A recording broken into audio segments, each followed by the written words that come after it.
meus amores, meninos e meninas do quarto ano. Mais uma vez estamos aqui para mais uma aula de matemática, certo? Hoje nossa aula será especial, nossa aula será diferente porque nós iremos fazer apenas uma revisão. Nós iremos ter uma conversa breve sobre os conteúdos sugeridos no roteiro de vocês. Esse conteúdo se encontra nas aulas 22 a 26. Então, pela necessidade dessa revisão, dessa conversa sobre esses assuntos, mais uma vez, para que eu me sinta segura e para que você sinta-se segura na sua avaliação. Chegamos então à nossa esperada semana de avaliações bimestrais. Eu sei que vocês, como uma turma top, estão tudo aí loucos que chegasse essa semana, certo? Para demonstrarem o conteúdo aprendido durante o mês, durante o bimestre. Então, quero logo adiantar para vocês que essa semana nós não teremos atividades durante as aulas, referente às aulas da semana. Até porque direcionaremos todas as nossas aulas à revisão da avaliação. Então, essa é nossa aula de matemática, nossa última aula antes da avaliação bimestral. E para não sobrecarregar vocês, decidi ministrar uma breve revisão, alguns comentários sobre o conteúdo sugerido nas aulas anteriores. Não precisa de livro, de procurar atividades que já foram feitas. Eu quero que você, nesse momento, esteja com um caderninho aí para fazer suas anotações.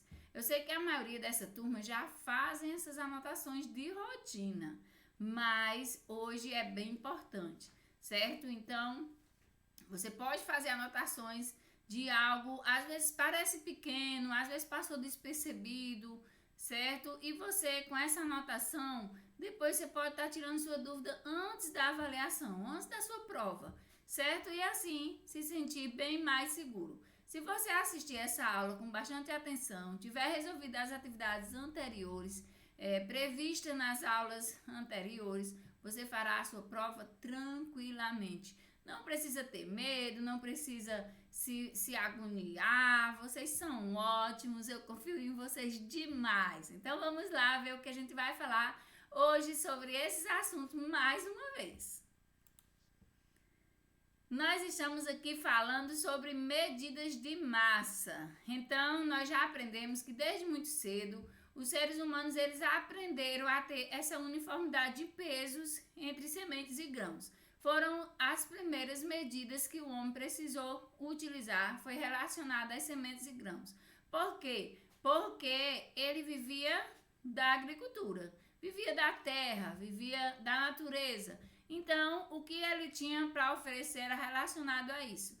Criaram as medidas de mão cheia, de potes, de cestas, e depois essas medidas foram, à medida que a sociedade foi crescendo, essas medidas foram se desenvolvendo e chegando a um sistema comum de medidas, utilizando aqui medidas de massa. Medidas de massa são utilizadas para medir o peso de um corpo, de um produto qualquer, ou seja, o peso total de qualquer produto. Apresentando aí para vocês o quilo de arroz. O arroz, geralmente vem no pacotinho de 1 quilograma, ou seja, 1.000 gramas. O macarrão, esse pacotinho de espaguete, geralmente ele é composto por 500 gramas. 500 gramas é igual a meio quilo. E o café, 250 gramas. 250 gramas é equivalente a 1/4 de 1 quilo. Por isso, nossos avós gostavam de dizer assim: menino, compra ali 1/4 de café. Quando ele falava 1/4 de café, estava se referindo a 1/4 de 1 quilo de café. Porque 1 quilo é 1.000 gramas, logo 1.000 dividido para 4 vai ficar 250 gramas, que é o equivalente a esse pacotinho de café que vocês estão vendo aí.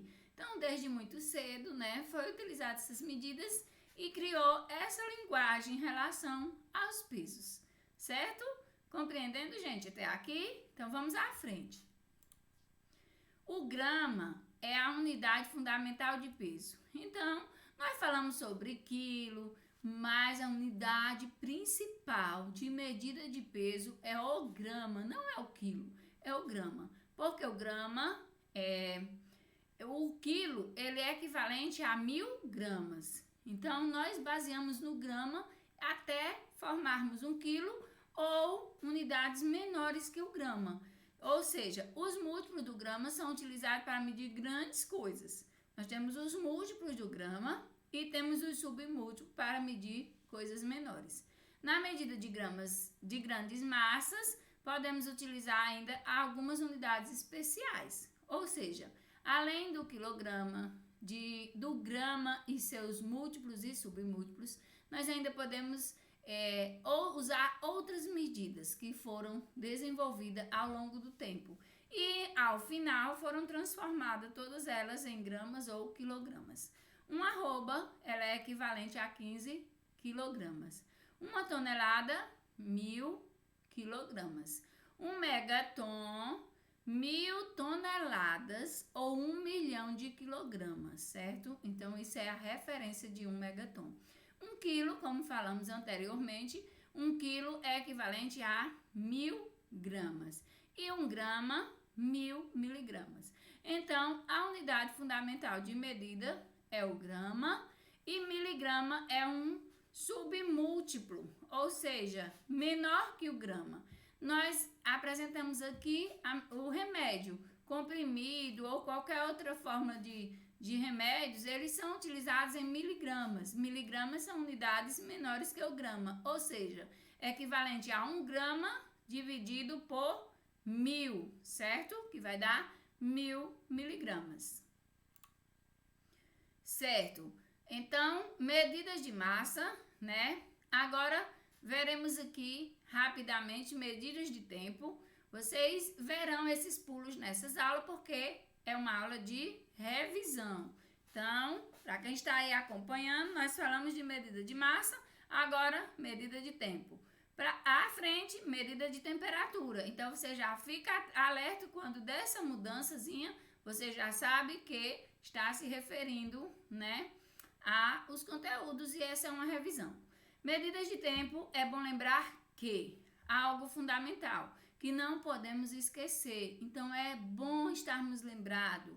É sempre bom relembrarmos disso para, não só para a prova, mas para a nossa vida, para nosso entendimento, certo? Para melhor compreensão de tempo, de espaço, de modo de vida, do que eu tenho que fazer. Então, é bom lembrar que um dia é equivalente a 24 horas. E cada hora tem 60 minutos. Cada minuto, 60 segundos. Logo, uma hora tem 360 segundos. Se eu quiser saber quantos segundos tem em um dia, eu sei que uma hora tem 3.600 segundos. Se eu quiser saber quantos segundos tem em um dia, logo eu sei que uma hora tem 3.600 segundos, eu vou multiplicar 24 horas, que é as horas correspondentes a um dia, por 3.600, que é a quantidade de segundos por hora. E aí o valor total vai ser o meu resultado, a quantidade de segundos que eu tenho em um dia. Se eu precisar saber quantos minutos eu tenho em um dia, eu vou saber quantos minutos eu tenho em uma hora, né? E multiplicar vezes a quantidade de horas de um dia, certo? Então, por isso que é importante, por isso que é bom lembrar dessas coisas, dessas medidas aqui de tempo, para você poder resolver, poder descobrir qualquer solução que possa ser te pedido relacionado ao tempo, certo? Um mês tem 30 dias, nós baseamos aqui como mês comercial, que é isso. É a maioria dos meses, porque alguns terão 31 dias, mas fevereiro terá 28 ou 29 dias, então tirando um por o outro, o mês comercial conta-se 30 dias. Um ano, 360 e o ano normal, 365 dias. Uma semana, 7 dias. Uma quinzena, 15 dias. Um bimestre, que é relação, quando você diz, vou fazer as provas bimestrais. Aquelas provas são referente ou podem ser referente ao conteúdo de 2 meses, que é o bimestre. 2 anos é um biênio, 2 meses, o bimestre. 5 anos, um quinquênio. 3 meses, um trimestre. 6 meses, um semestre. Então, o ano está dividido em 2 semestres, porque o ano tem 12 meses, né? Então, 2 semestres, 2 tempos de 6 meses cada um. Uma década, 10 anos, um século, 100 e um milênio, 1000 anos. Então, gente, é importante lembrar essas medidas. Não é só bom lembrar, como é preciso você lembrar, como é preciso você desejar aprender, porque isso aí faz parte do seu cotidiano, essas medidas de tempo aí. Certo, amores? Relembrando bem comigo até aqui, então seguimos em frente. O segundo é a unidade padrão das medidas de tempo e ele é representado pela letra S. Então, como as medidas de massa são representadas pelo grama e não pelo quilograma, o segundo é quem representa as medidas de tempo e não as horas, certo? Você passa por uma pessoa, que horas? Por favor, quantas horas são? Que horas são? Então, nós associamos o relógio à hora, mas a unidade padrão de medida de tempo é o segundo. Então, é baseado no segundo que nós formamos o minuto, depois a hora, depois o dia, certo? A semana, o mês, tudo contabilizado a partir de segundos. Então, você também precisa lembrar, você também precisa saber que a unidade padrão de medidas de tempo é o segundo. Ok, gente? Sei que vocês estão anotando, sei que estão acompanhando muito bem. Então, vamos seguir em frente. Medida de temperatura. Então, o termômetro é o instrumento que mede a temperatura de um corpo ou de um ambiente. No Brasil, usamos a escala Celsius, desenvolvida pelo sueco Anders Celsius em 1742 para medir as temperaturas. Quando falo em medir temperatura, não estou me referindo apenas à temperatura do meu corpo, mas também à temperatura de objetos, à temperatura de ambiente, né? Eu posso pegar essa garrafa com água, mostrar para vocês qual é a temperatura, né, dessa garrafa. Será que ela está geladinha? Quando eu observo aqui a minha água só por a garrafa, eu consigo perceber se a minha água esquentou, se continua geladinha. Então, eu estou me referindo à temperatura, à medida de temperatura, certo? De tempo, frio, quente, certo? Então, gente, o termômetro é o instrumento que pode fazer essa medida. No Brasil, é utilizado grau Celsius. Então, ele é representado pelo o símbolozinho de grau acima e a letra C. Então, esse símbolo representa a medida de temperatura aqui no Brasil, certo? Você não pode esquecer que o termômetro é o aparelho que mede a temperatura, certo? O aparelho que verifica a temperatura. Mas que esse aparelho não vai verificar apenas a temperatura do meu corpo, mas também do ambiente e das coisas que estão ao meu redor. Quando tocamos em uma lâmpada que está acesa há muito tempo, às vezes, se você for tocar nela, você sentirá o calor. Então, aquela lâmpada, ela foi aquecida. Se verificarmos, às vezes, até o ambiente em que estamos com essas lâmpadas ligadas, ele vai ficar mais aquecido. Então, o termômetro, ele vai fazer essa verificação de temperatura no meu corpo, no ambiente e nos objetos. No Brasil, representada em Celsius, a escala que representamos no Brasil, termômetro, medida de temperatura, graus Celsius, certo? Então, gente, isso foi conteúdo bom para vocês, conversamos muito sobre isso e é do interesse de cada um de vocês. Então, como todos os outros assuntos, medir a temperatura também é importante sabermos algumas informações. Quando você está com febre, ou quando você está meio mole, sua mãe vem logo com o termômetro para verificar se você não está doente. Quando o seu corpo fica adoecido, aí geralmente a febre, seu corpo fica aquecido e a febre indica que você não está bem. Por isso, todas as mães, eu acredito que todas as mães de vocês têm um termômetro em casa e todos vocês já tiveram contato diretamente com o termômetro, seja ele ou digital ou de mercúrio, né? Então, a temperatura ideal do nosso corpo, precisamos saber, é importante que você saiba. A temperatura ideal, ou seja, o que devemos estar, geralmente é de 35 a 37 graus Celsius. Essa é a temperatura normal para o meu corpo e para o seu corpo. O ideal é até 37 graus Celsius. Acima disso, você estará com febre, certo? E quando está com febre, algo indica que você não está bem, que seu corpo não está reagindo bem, seja lá a qualquer estímulo que tenha acontecido com o seu organismo. Certo, gente? Então, você precisa saber a temperatura ideal do seu corpo, ela precisa estar entre 35 a 37 graus, certo? Acima de 37, ou seja, tia, só deu 37,5, eu não estou com febre, certo? Você não está com febre porque ainda está em 37.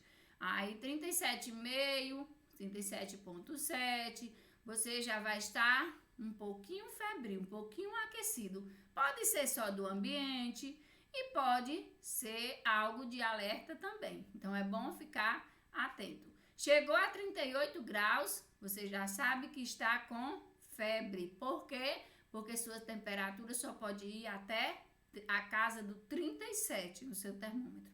Chegou em 38, não tem para onde correr. Você está com febre e isso indica que algo não está bem. Certo?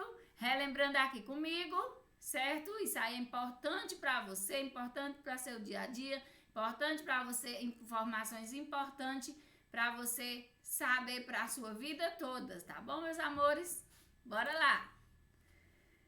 Nós também falamos sobre um assunto que muitos podem não gostar, mas eu amo, frações, e quero compartilhar esse momento com vocês e até com a prova de vocês, com a avaliação de vocês, porque eu sei que vocês estão, de cima com esse assunto também.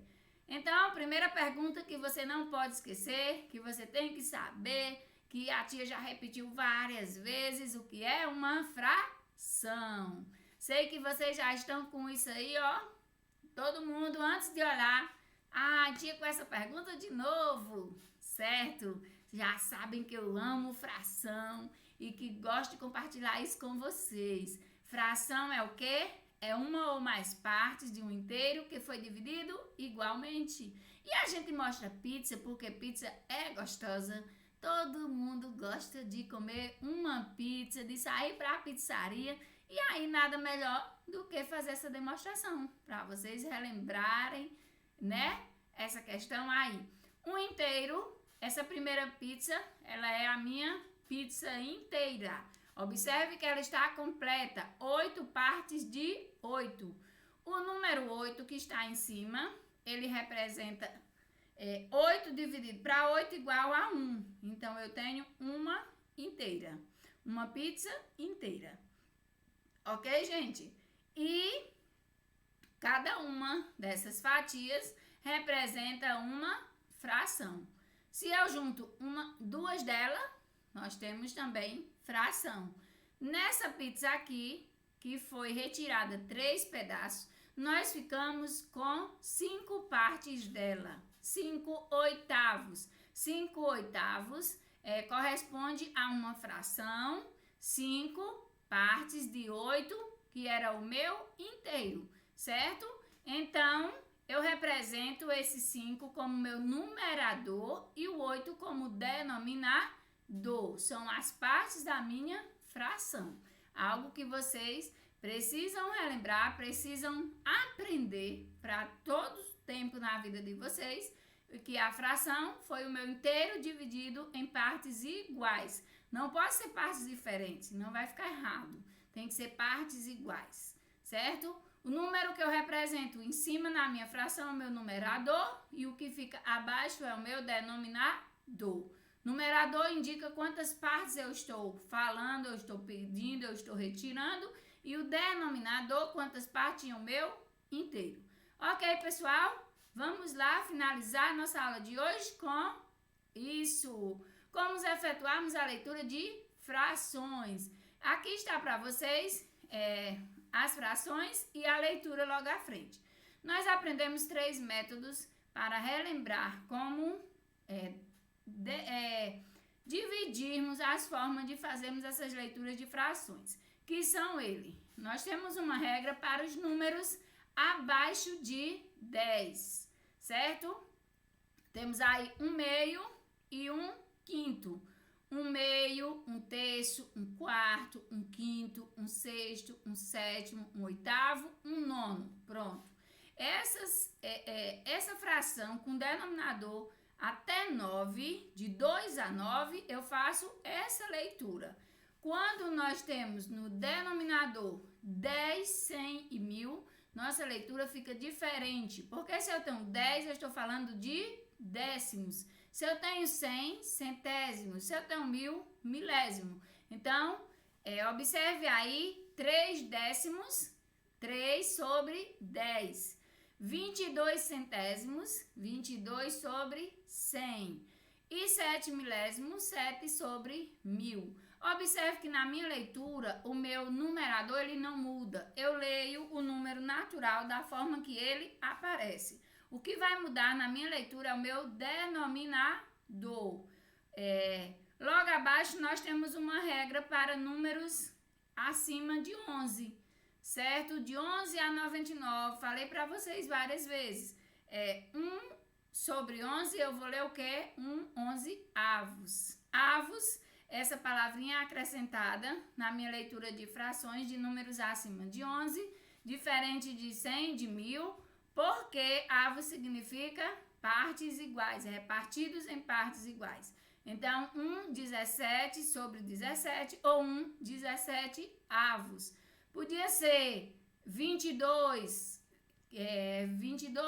sobre 28, como eu lia essa fração.